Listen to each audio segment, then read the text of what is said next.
This podcast is not sponsored or supported by any business or organization. The views reflected on these podcast episodes are my own. Please be aware I am not a medical expert, travel agent, or any other kind of expert.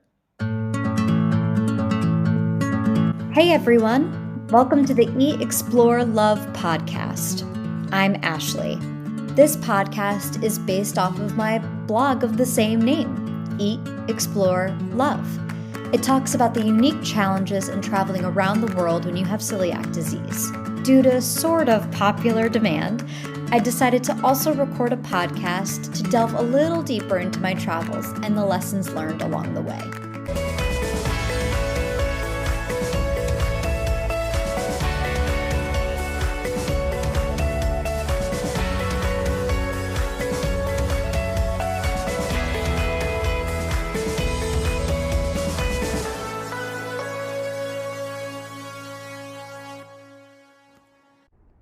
Hi everyone! As we approach the end of the year, we are also approaching the end of Season 1 of Eat, Explore, Love, the podcast.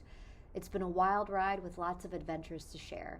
We are taking the first few months of the year to regroup and figure out our next steps, and the Eat, Explore, Love team would love to hear from you. We have a couple of ideas brewing, but we want to hear from our listeners to see if there's anything that would be helpful for you. We're looking for any type of feedback, ranging from, should I look into getting a co-host? Would you like to be more of an active part of the podcast where I interview you guys about your favorite cities? Would you want to hear from more medical experts, travel experts, self-love experts? If you have any thoughts, we want to hear them at hieatexplorelove@gmail.com. We at Eat, Explore, Love appreciate all of your support and kindness in listening over the past year. That's 130 episodes that you've sat through and listened to. I've been so lucky to not only be able to go on all the adventures I've been able to experience, but I've been so lucky to have all of you to share this with. Make sure to sign up for our newsletter and send us an email at hieatexplorelove@gmail.com. Now, back to the show. Hey folks, I'm cutting in here before we get started on the podcast episode. I also recorded this episode a year ago, so I'm going to add in some of the places that we ate at in my review. Of course, everything can be found on my social media platforms, which are in the show notes, and as well as the blog, hieatexplorelove.com. You can check out Sanctuary Bistro in Charlotte, which was delicious, Bernardin's, Burton's Bar and Grill, Famous Toastery, which also has a location in Wilmington, and Rooster's Wood-Fired Kitchen. All that and more, check out on the blog, and enjoy the rest of this podcast episode.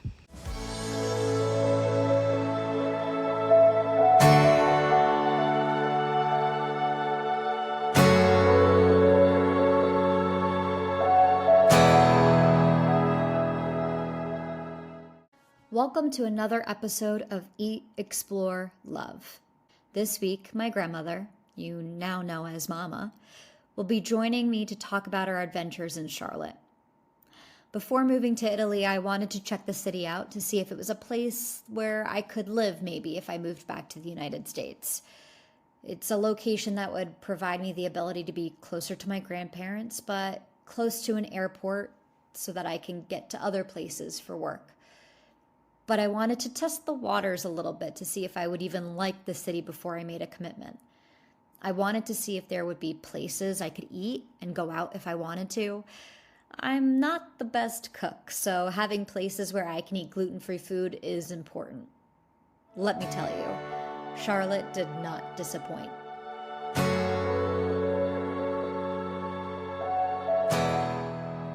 Well, thank you for joining me for talking about yet another place that we went and traveled to. It was I feel like we had a lot of fun in the time that I was living with you prior to me moving away, that we got to be a little mischievous and get ourselves into trouble and go visit different places. And Charlotte was one of those places. Had you ever been to Charlotte before we went? No, I wasn't, Ashley, so I was very excited to experience it with you. So we went to Charlotte because that's one of the places I'm thinking about moving to once my journey in Europe is over. So I hadn't really heard much about it. Everybody that I knew had gone there seemed to really like it. But And I look back and all I remember is the food that we had and just feeling so at home in that city. What do you remember about that trip? I remember the beautiful street called Queen East, I think it is. Mm-hmm. I thought that was the most beautiful street I ever witnessed, with the canopy trees and the gorgeous homes set back off the road. I was very impressed with that. And then all the wonderful gluten-free restaurants that we visited. Mm-hmm. I was amazed at how many there were. Yeah. And every one was just in lovely, beautiful areas, very interesting. And I was amazed at, I had no problem with gluten-free in any of the restaurants because everything was delicious. Yeah, and I think we didn't eat at 100% gluten-free restaurants. I think there was only the one, and I don't even know if it was really gluten-free focused. I think it was actually vegan or vegetarian or something like that. But the rest were just, happened to have gluten-free options, and they happened to be just as good as regular food. I remember... I agree. I remember the one restaurant that we went to where, so I guess to explain to those that are listening, I am someone that I try to order when I look at a gluten-free menu. I order things if I see something different on the menu that I normally don't get to have anywhere else. That's the item I'll order, even if I don't like it, or if I don't know if I'll like it, if I've never tried it before. I try it at a restaurant that provides me the opportunity because there's so little variety in gluten-free eating. And I remember at the first restaurant that we went to, they had so many options. I couldn't pick one. So we asked the waitress, could we just order all of the appetizers and that will be our dinner? I've never done anything like that before. Have you done anything like that before? No, I haven't, but I thought it was a great idea, and we certainly did try it all. The soup was excellent. The soup was really good. Yeah. That was really good. And it was fun trying everything, and I think that's fantastic that you do that, because how are you going to experience things if you don't try it? Yeah. And I think you're willing to do that, especially with your gluten-free options. It's a wonderful thing to do. Gosh, and the other restaurant that we went to, it ended up being a very good experience, but started out as really bad. We went and we decided we wanted to sit on the patio, and we were taking in, the sports games, and I think it was Father's Day weekend, so there were a lot of people having their Father's Day adventures, and do you remember we sat there for about an hour before anybody even came and took our drinking order? I remember it well. Mm-hmm. I remember it well. And what I remember even more is how you handled the situation, which I thought was outstanding.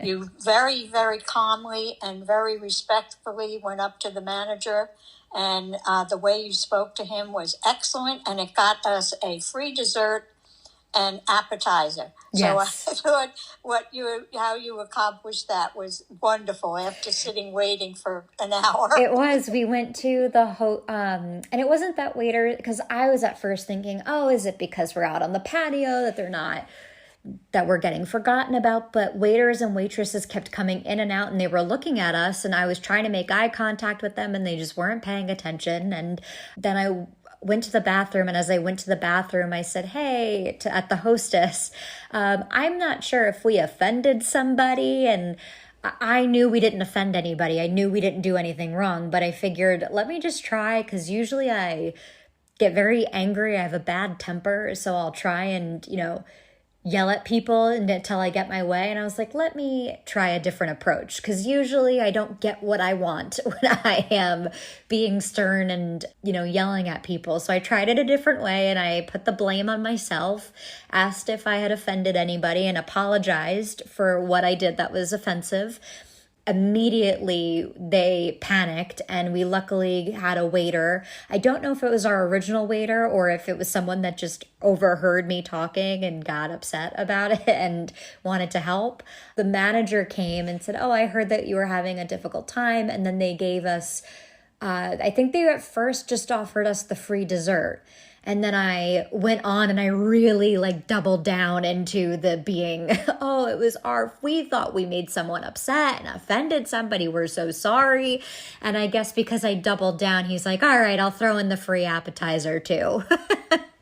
Yes, I thought that was excellent. And a also good the lesson. fact that he came out to the table and apologized to us. Yes. I remember we were sitting there and they, as you said, they were passing us by, and and someone came in after us, and they took care of them, and it was like, okay, something's not right here. Yes. I will say our overall eating experience and being able to find gluten-free options and things like that, it was probably one of the best experiences I had as far as traveling throughout the United States. So far, Charlotte was on par with New York, and honestly liked the food better in Charlotte than I did in New York, if I'm going to be honest. Well, what I like too, Ashley, is that it was New York, but clean and new. Yes. It was very clean, and everything was brand new. Not I think they told us when we went on the tour, the buildings weren't any older than 5 years. Mm-hmm. So what we were experiencing was beautiful. Yeah. And a city environment, definitely, but clean. Yeah. Clean and very, very pretty. And to be honest, I'm pretty sure, unless circumstances change, when I'm no longer living in Europe and I go back to the United States, Charlotte, I haven't gotten it out of my head. And the topic that we wanted to talk about today and the lesson I learned in Charlotte is, how does one feel at home? And I felt really at home in Charlotte. And I kept explaining it was the best of New York and the best of Wilmington in one place. That I felt like all the pieces about New York City, I'm really a city girl. I don't like the slower pace of the suburbs or out in the countryside. That's not really my vibe. So they had the city vibes, but also had the beauty of what's living in Wilmington. The people were nice. The food was good. Everything was just, as you said, beautiful and really, really nice. And I think walking around, I felt very safe. Yes. When we went, even at night. And I think that there were lots of sports arenas, as I recall, and banks. Mm-hmm. And just very nice, homey city environment without all the chaos of a city. Yeah. So we did take a tour, and I'm going to be honest, the one thing that I felt about Charlotte that was lacking is I didn't know if it was a place that people would go and like visit. It's not really, to me, a vacation destination because, as you mentioned, it's really a lot of banks, but I felt like it was a great place to live. Yes, I can see what you mean there. Just to see it. It's not like Charleston. No. But that's a real historical vacation spot. Yeah. Another one of our hobbies that we have is, and we do it in Wilmington, we did it in New York when we were both living in New York at the same time, is we love to go and see open houses. And we love to make up how we would set up every home if we lived there. And we don't care about the price range. We make up stories when we go and talk to realtors. We're really not, it's probably not the best thing that we do, but it's our little hobby that we do together. But this time we went to Charlotte and I was actually going and looking at homes. So we had a good excuse to go. There was a purpose in us doing it this time. And we had a lovely realtor. He was incredible, and showed us all these different places. But we told him that this was a hobby of ours that we like to do. And he showed us a home that was way out of my price range, but still showed us the home anyway. And he had as much fun going and taking part in our little devious activities as we always do. But why do you love going to open houses so much? Talking about Charlotte, what I loved about that most was the realtor who was very, very accommodating and nice and special. I enjoyed it very much, and that house was out of this world that he showed us. Back to the open houses that we go and that we see or that we do. We've not only done it in Charlotte where we had a purpose in doing it. We've done it in Wilmington. We did it in New York. We've done it all over the place. Why do you like to go and see open houses? Well, it's nice and it's interesting to see different areas and how people choose an area that they may want to settle in. It's maybe teaching us how the other people live and why they would want to live in a certain area. Why would they pick one? Like, why would you pick one on a busy street as opposed to a community or a gated community? So there's a variety of choices out there that when you go around and look at these open houses, it gives you an opportunity to see the difference. And that kind of brings us into what the lesson learned was for me of finally feeling like home. And we just spoke about why, for me, Charlotte felt like home, but you've moved to a bunch of different places. You've lived in Rhode Island, you've lived in Connecticut, you lived in a couple different places throughout New York, you lived in Florida, and now you live in North Carolina. So whenever you've gone house hunting, how did you know that you found your home? What does home mean to you? Well, I think the location, the area itself. I like to be a perfect example of a home that I fell in love with right away was because of the area, the location, and that was West Hartford, Connecticut. And the reason I liked that so much is I could walk into the very charming town that was there. I could also walk to the park. I like to be someplace that's I guess I like New England type living where it's charming streets and houses and located to a really nice village or a place I can walk to. Stony Brook was a perfect example. When we went to look for our home in Stony Brook, we found a beautiful home at the top of the hill and within walking distance to the village. I like being in a location where I can walk to the village and parks, beaches, lakes, and every place we ever lived, we were within walking distance to those kinds of areas. I know I have found the place where I should be when I kind of settle and relax. I feel like I'm in a constant state of being tense. I never felt at home in New York, even though it was where I was born and raised and where a lot of our family is. I never felt at home. I never felt settled. I never felt like that was the place I was meant to be. But in Charlotte, I felt myself relax a little bit, like, this is where I should be. And I felt it in London too, believe it or not. Are there any places that you've lived in particular where you've gone, this is where I was meant to be? Yes, Stony Brook and West Hartford. The two are the only two places.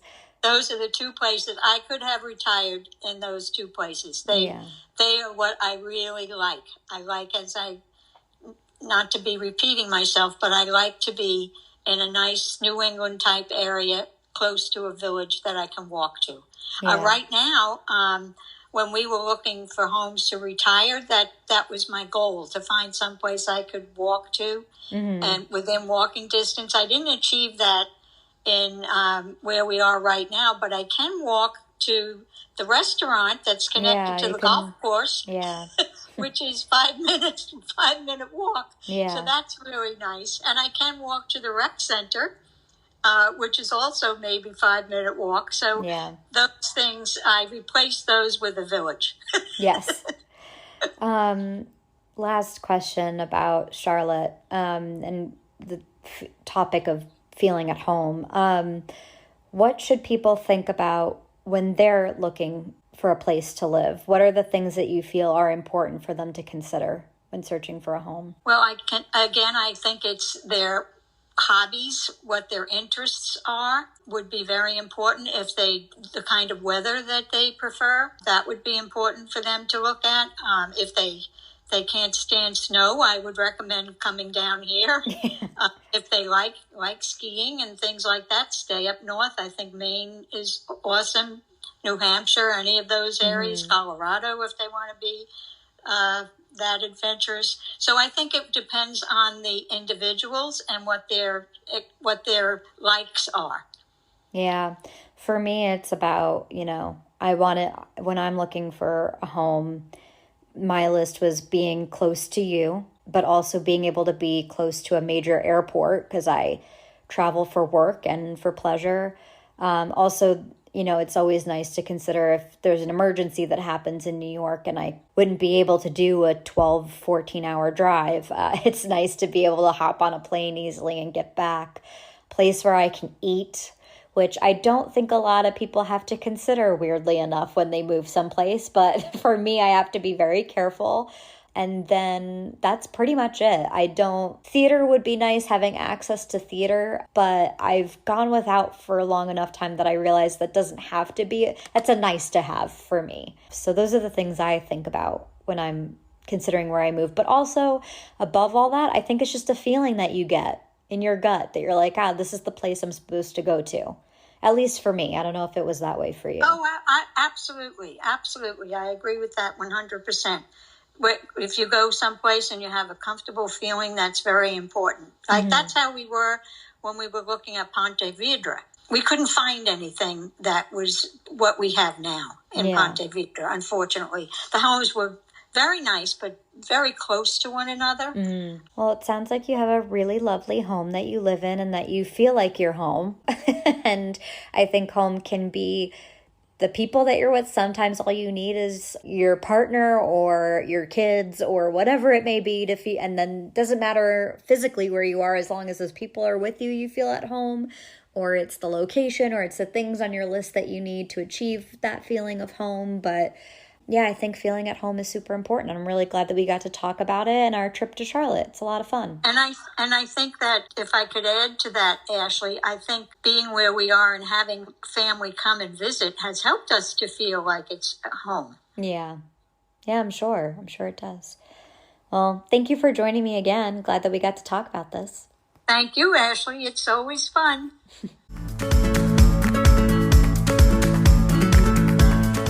Thank you for joining me this week for all the fun journeys and lessons learned on my big adventure called life. For more information on the different cities discussed, check out the blog posts on hieatexplorelove.com, posted every Monday, Wednesday, and Friday. If you have any questions or fun stories to share, feel free to reach out at hieatexplorelove@gmail.com. Until next week, remember to eat well, explore the world, and love yourself. See you next time. This episode is produced, scripted, and edited by me, Ashley. Special thanks to Sarah Mientka.